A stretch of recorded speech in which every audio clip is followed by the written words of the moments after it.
संबंध। अब भगवान आगे के श्लोक में अन्वय और व्यतिरेक रीति से कर्मयोग की महिमा का वर्णन करते हैं। युक्तः कर्म फलम त्यक्त्वा शांतिमाप्नोति नैष्ठिकीम अयुक्तः कामकारेण फले सक्तो निबध्यते। कर्मयोगी कर्म फल का त्याग करके नैष्ठिकी शांति को प्राप्त होता है, परंतु सकाम मनुष्य कामना के कारण फल में आसक्त होकर बंध जाता है। व्याख्या। युक्तः इस पद का अर्थ प्रसंग के अनुसार लिया जाता है। जैसे इसी अध्याय के 8वें श्लोक में अपने को अकर्ता मानने वाले सांख्य योगी के लिए युक्तः पद आया है, ऐसे ही यहाँ कर्म फल का त्याग करने वाले कर्मयोगी के लिए युक्तः पद आया है। जिनका उद्देश्य समता है वे सभी पुरुष युक्त अर्थात योगी हैं। यहाँ कर्मयोगी का प्रकरण चल रहा है, इसलिए यहाँ युक्तः पद ऐसे कर्मयोगी के लिए आया है जिसकी बुद्धि व्यवसायत्मिका होने से, जिसमें सांसारिक कामनाओं का अभाव हो गया है। कर्म फलम त्यक्त्वा, यहाँ कर्मफल का त्याग करने का तात्पर्य फल की इच्छा आसक्ति का त्याग करना है, क्योंकि वास्तव में त्याग कर्मफल का नहीं प्रत्युत कर्मफल की इच्छा का होता है। कर्मफल की इच्छा का त्याग करने का अर्थ है किसी भी कर्म और कर्मफल से अपने लिए कभी किंचन मात्र भी किसी प्रकार का सुख लेने की इच्छा न रखना। कर्म करने से एक तो तात्कालिक फल सुख मिलता है और दूसरा परिणाम में फल मिलता है। इन दोनों ही फलों की इच्छा का त्याग करना है। अपना कुछ नहीं है, अपने लिए कुछ नहीं करना है और अपने को कुछ नहीं चाहिए। इस प्रकार कर्ता के सर्वथा निष्काम होने पर कर्म फल की इच्छा का त्याग हो जाता है। संचित कर्मों के अनुसार प्रारब्ध बनता है, प्रारब्ध के अनुसार मनुष्य का जन्म होता है और मनुष्य जन्म में नए कर्म होने से नए कर्म संस्कार संचित होते हैं। परंतु कर्म फल की आसक्ति का त्याग करके कर्म करने से कर्म भुने हुए बीज की तरह संस्कार उत्पन्न करने में असमर्थ हो जाते हैं और उनकी संज्ञा अकर्म हो जाती है। वर्तमान में निष्काम भाव पूर्वक किए कर्मों के प्रभाव से उसके पुराने कर्म संस्कार भी समाप्त हो जाते हैं। इस प्रकार उसके पुनर्जन्म का कारण ही समाप्त हो जाता है। कर्मफल 4 प्रकार के होते हैं। दुष्ट कर्मफल, दृष्ट कर्मफल, वर्तमान में किए जाने वाले नए कर्मों का फल जो तत्काल प्रत्यक्ष मिलता हुआ दिखता है, जैसे भोजन करने से तृप्ति। अदृष्ट कर्मफल, वर्तमान में किए जाने वाले नए कर्मों का फल जो अभी तो संचित रूप से संग्रहित होता है पर भविष्य में इस लोक और परलोक में अनुकूलता या प्रतिकूलता के रूप में मिलेगा। प्राप्त कर्मफल, प्रारब्ध के अनुसार वर्तमान में मिले हुए शरीर, जाति, वर्ण, धन, संपत्ति, अनुकूल या प्रतिकूल परिस्थिति आदि। अप्राप्त कर्मफल, प्रारब्ध कर्म के फल रूप में जो अनुकूल या प्रतिकूल परिस्थिति भविष्य में मिलने वाली है। उपर्युक्त 4 प्रकार के कर्म फलों में दृष्ट और अदृष्ट कर्मफल क्रियमाण कर्म के अधीन है तथा प्राप्त और अप्राप्त कर्मफल प्रारब्ध कर्म के अधीन है।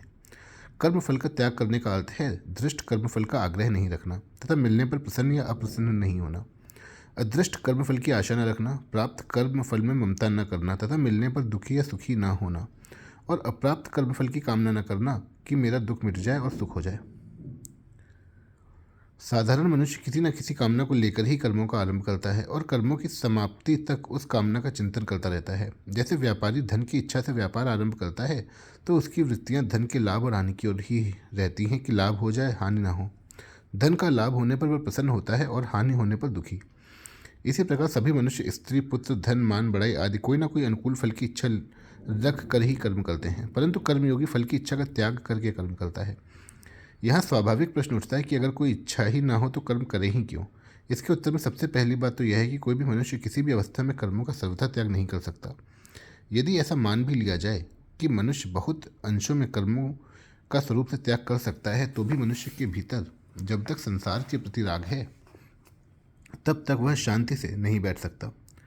उससे विषयों का चिंतन अवश्य होगा, जो कि कर्म है। विषयों का चिंतन होने से वह क्रमशः पतन की ओर चला जाएगा। इसलिए जब तक राग का सर्वथा अभाव नहीं हो जाता तब तक मनुष्य कर्मों से छूट नहीं सकता। कर्म करने से पुराना राग मिटता है और निस्वार्थ भाव से केवल परहित के लिए कर्म करने से नया राग पैदा नहीं होता। विचारपूर्वक देखा जाए तो कर्म फल की इच्छा रखकर कर्म करना बड़ी बेसमझी है। पहली बात तो यह है कि जब प्रत्येक कर्म आरंभ और समाप्त होने वाला है तब उसका फल नित्य कैसे होगा। फल भी प्राप्त होकर नष्ट हो जाता है। तात्पर्य यह है कि कर्म और कर्म फल दोनों ही नाशवान हैं। या तो फल नहीं रहेगा या हमारा कहलाने वाला शरीर नहीं रहेगा। दूसरी बात, इच्छा रखें या ना रखें, जो फल मिलने वाला है वह तो मिलेगा ही। इच्छा करने से अधिक फल मिलता हो और इच्छा न करने से कम, ऐसी बात नहीं है। अतः फल की कामना करना बेसमझी ही है। निष्काम भाव से अर्थात फल की कामना न रखकर लोक के हितार्थ कर्म करने से कर्मों से संबंध विच्छेद हो जाता है। कर्मयोगी के कर्म उद्देश्यहीन अर्थात पागल के कर्म की तरह नहीं होते। प्रत्युत परमात्म तत्व की प्राप्ति का महान उद्देश्य रख कर ही वह लोक हितार्थ सब कर्म करता है। उसके कर्मों का लक्ष्य परमात्म तत्व रहता है, सांसारिक पदार्थ नहीं। शरीर में ममता न रहने से उसमें आलस्य, अकर्मण्यता आदि दोष नहीं आते। प्रत्युत वह कर्मों को सुचारू रूप से और तत्परता के साथ करता है। मार्मिक बात, जिन कर्मों को करने से नाशवान पदार्थों की प्राप्ति होती है वे ही कर्म निष्काम भावपूर्वक एकमात्र परमात्म तत्व की प्राप्ति का उद्देश्य रखकर लोक हितार्थ करने से नित्य सिद्ध परमात्म तत्व की अनुभूति में हेतु बन सकते हैं। तीसरे अध्याय के 20वें श्लोक में कहा गया है कि कर्मों के द्वारा ही जनक आदि कर्मयोगियों को परमात्म प्राप्ति रूप सिद्धि मिली, और छठे अध्याय के 3 श्लोक में कहा गया कि योग में आरूढ़ होने के लिए कर्म करना आवश्यक है। इन सब बातों से अर्थ यह निकलता है कि परमात्म तत्व की प्राप्ति कर्मों से होती है। पार्वती, मनु, शत्रुपा आदि को भी तप रूप कर्म से भगवत प्राप्ति हुई। यह बात भी आती है कि जब ध्यान, सत्संग, स्वाध्याय, श्रवण, मनन आदि साधनों से तत्व का साक्षात्कार हो जाता है। इसके विपरीत ऐसी बात भी आती है कि तप आदि कर्मों से भगवत प्राप्ति नहीं होती, परमात्मा किसी कर्म का फल नहीं है आदि। इन दोनों बातों में सामंजस्य कैसे हो? इसका समाधान है कि वास्तव में परमात्मा की प्राप्ति किसी कर्म से नहीं होती। वे किसी कर्म का फल नहीं है। परमात्मा प्रत्येक देश, काल, वस्तु, व्यक्ति, घटना, परिस्थिति आदि में सदा सर्वदा विद्यमान है। वे सदा सर्वदा सबको प्राप्त हैं और सभी प्राणियों की सदा सर्वदा उन्हीं में स्थिति है।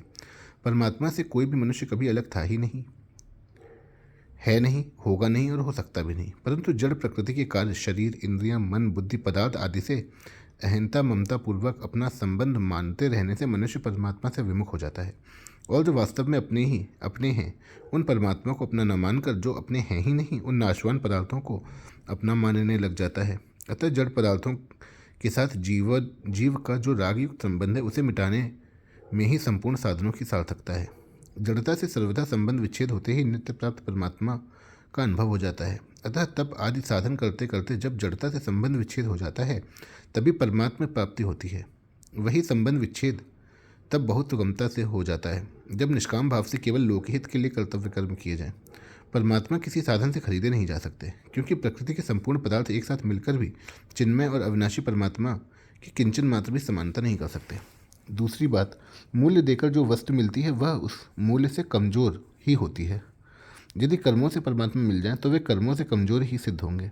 यहाँ एक मार्मिक बात समझने की है कि प्रायः साधक जिन शरीर, इंद्रियां, मन, बुद्धि आदि से साधन करते हैं उनका संबंध, महत्व और आश्रय रखते हुए ही साधन करते हैं। जब तक इन शरीर आदि से यदि किंचित भी संबंध है तब तक जड़ता से संबंध बना हुआ है। जड़ता से संबंध रखते हुए परमात्म तत्व का अनुभव नहीं होता। परमात्म तत्व की प्राप्ति जड़ता के द्वारा नहीं होती, प्रत्युत जड़ता के त्याग से होती है। जिस जाति का संसार है उसी जाति के ये शरीर, इंद्रियां, मन, बुद्धि आदि हैं। अतः इन्हें संसार का ही मानकर संसार की ही सेवा में लगा दें, जो कर्म योग है। परंतु इन शरीर आदि से किंचित मात्र भी अपना संबंध न माने, इन्हें महत्व न दें, इनका आश्रय न रखें, क्योंकि असत से संबंध रखते हुए असत की सर्वथा निवृत्ति नहीं हो सकती। असत से संबंध विच्छेद करने के लिए निष्काम भाव से किए हुए सब कर्म साधन सहायक होते हैं। असत से सर्वथा संबंध विच्छेद होते ही परमात्मा से जो विमुखता हो रही थी वह मिट जाती है और नित्य प्राप्त परमात्मा तत्व की अनुभूति हो जाती है। शांति मापनोति नष्ट की, यह बात अनुभव सिद्ध है कि सांसारिक पदार्थों की कामना और ममता के त्याग से शांति मिलती है। सुषुप्ति में जब संसार की विस्मृति हो जाती है तब उसमें भी शांति का अनुभव होता है। यदि जागृत में ही संसार का संबंध विच्छेद हो जाए तो फिर कहना ही क्या। ऐसे ही नींद आने, किसी कार्य के पूरा होने, लड़की का विवाह होने आदि से भी एक शांति मिलती है। तात्पर्य है कि सांसारिक कामना, ममता और आसक्ति का त्याग करते ही शांति प्राप्त होती है। परंतु इस शांति का उपभोग करने से अर्थात इसमें सुख लेने से और इसे ही लक्ष्य मान लेने से साधक इस शांति के फलस्वरूप मिलने वाली नैष्ठिकी शांति अर्थात परम शांति से वंचित रह जाता है। कारण कि यह शांति ध्येय नहीं है, प्रत्युत परम शांति का कारण है। योगारूढ़स्य तस्यैव शमः कारणमुच्यते। संसार के संबंध विच्छेद से होने वाली शांति सत्व गुण से संबंध रखने वाली सात्विकी शांति है। जब तक साधक इस शांति का भोग करता है और इस शांति से मुझ में शांति है इस प्रकार अपना संबंध मानता है तब तक परिच्छिन्नता रहती है, और जब तक परिच्छिन्नता रहती है तब तक अखंड एक रस रहने वाली वास्तविक शांति का अनुभव नहीं होता। अयुक्तः काम कार्येण फले सक्तो निबध्यते। जो कर्मयोगी नहीं है प्रत्युत कर्मी है, ऐसे सकाम पुरुष के लिए यहाँ अयुक्तः पद आया है। सकाम पुरुष नई नई कामनाओं के कारण फल में आसक्त होकर जन्म मरण रूप बंधन में पड़ जाता है। कामना मात्र से कोई भी पदार्थ नहीं मिलता, अगर मिलता भी है तो सदा साथ नहीं रहता। ऐसी बात प्रत्यक्ष होने पर भी पदार्थों की कामना रखना प्रमाद ही है। तुलसीदास जी महाराज कहते हैं, अतहु तो ही तजेंगे पामर तू न तजय अभिहीते। इसका अर्थ यह नहीं कि पदार्थों को स्वरूप से छोड़ दें। अगर स्वरूप से छोड़ने पर ही मुक्ति होती तो मरने वाले सभी मुक्त हो जाते। पदार्थ तो अपने आप ही स्वरूप से छूटते जा रहे हैं, अतः वास्तव में उन पदार्थों में जो कामना ममता और आसक्ति है उसी को छोड़ना है। क्योंकि पदार्थों से कामना ममता आसक्ति पूर्वक माना हुआ संबंध ही जन्म मरण रूप बंधन का कारण है। कर्म योग के आचरण से यह माना हुआ संबंध सुगमता से छूट जाता है। परिशिष्ट भाव। वास्तव में मुक्ति के लिए अथवा परमात्मा प्राप्ति के लिए साधन करना भी फलासक्ति है।